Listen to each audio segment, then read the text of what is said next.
Oh yeah, thanks for coming. My name is Brenan Baird. I was born and raised here in Madison County. I care a lot about Madison County. My family's been from here for at least 6 generations. I have lots of ideas and plans to help Madison County make it different, but the main thing I want to do is restore trust, public service, integrity with some competence and character to the Madison County Sheriff's Department. Y'all deserve that. The deputies that work here deserve that. They deserve to know that if they're doing the right thing at the right time, they don't have to worry about getting fired for no reason. We'll work with the county officials and try to instill a merit system so that the ability to do right, the culture of doing right will be rewarded and not punished. I look forward to having the chance to do that and help everything out here in Madison County make a difference. Thank you.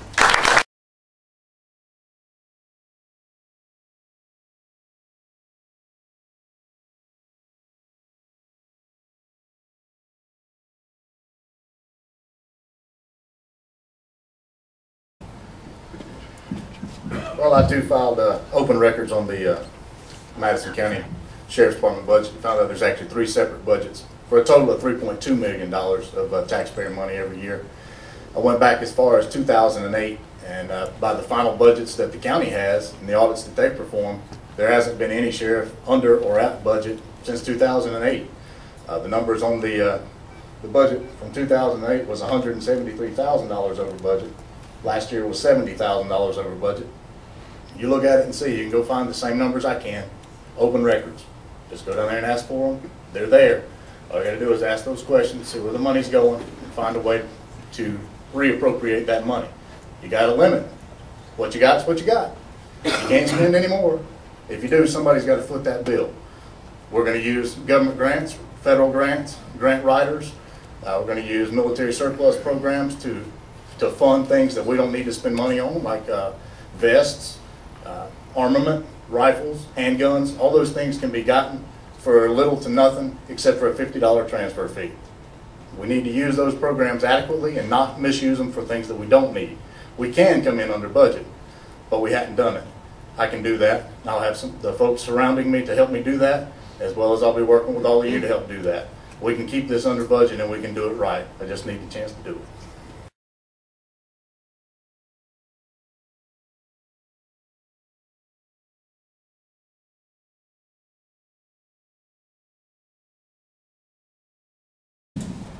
Ready to get? No, I'm good. We only got a limited amount of time. My greatest achievement is very simple. It's a collaboration of 15 years of law enforcement experience and being able to work with a lot of the police officers in Athens, in Madison County, Jackson County, Oglethorpe, an agency statewide. My greatest accomplishment by itself is what I believe to be the reputation that I have in the police community. And I think that's the best judge of a man's character is by asking the people who work with him and knowing what they think of him. And that's my proudest moment as a policeman. I've arrested drug dealers and drunks and rapists and robbers and murderers, but probably everybody on this stage has. But I think establishing my reputation and my character, my competence as a policeman is absolutely my single greatest achievement.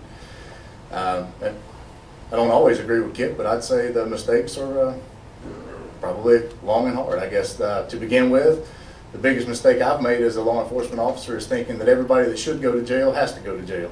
And I had to grow up and learn some things and mature. When I started this job, I was 23 years old and a little bit high strung.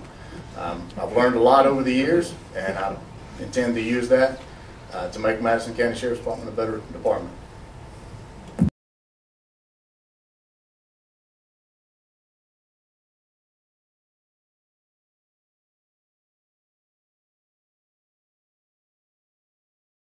In our community. Man, glad you asked that one. That one actually hits home. Most of you that know me know I'm one of 5 boys. We didn't have any sisters. My little brother was born in 1983, and in 2004 he got strung out on methamphetamines and ended up killing himself.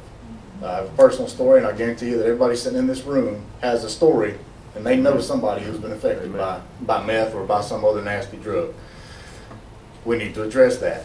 I agree with some of the folks that have already talked about enforcing drug laws, both by using the resources that we have and by implementing a man's unit and by working with other agencies. bringing them in so that we can all work on the same problem without adding anything more to our budget. We can include agencies in Jackson County, Madison County, Clark County. Everybody can work together, start addressing those drug issues without having to add any more persons to the payroll. We can also use federal grants. We can use state grants. We can use seizure monies to help fund that. But we need to make a huge dent in the drug trafficking, drug use. We also need to push education with drug use. I know we've done it for a long time, but I don't think we've done it to the extent that it needs to be done. I think we can do a lot better with that. I think education, knowledge is where you base all of your efforts, and that'll help deter it. It'll help everybody know what to look for, and help deter a lot of the other property crimes and thefts that we have. Easy for me to say. But drugs drive the other crimes that we have: burglaries, robberies, thefts of copper, and those sort of things. So drugs are one of the major crimes that needs to be addressed. It simply ties into all the other issues that we have, and we'll certainly do that when I'm the sheriff.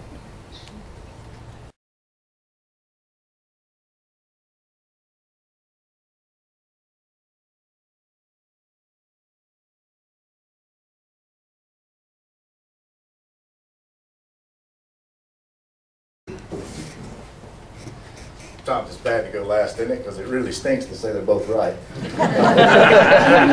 But they are both right. If it's passed for a specific purpose, that's why it's called the special purpose local option sales tax. If it's used, approved for that purpose, that's what you got to use it for. I think we can add on to the jail. We can create an environment in the jail that actually meets state standards. We can also use that money if it's a sufficient enough amount of money to add on enough to the jail where it'll be something that we'll be able to use in the future.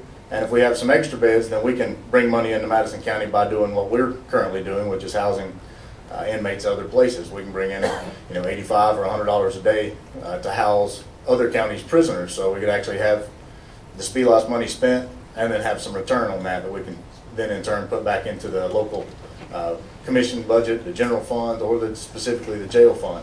And I think that's what we ought to do with that money.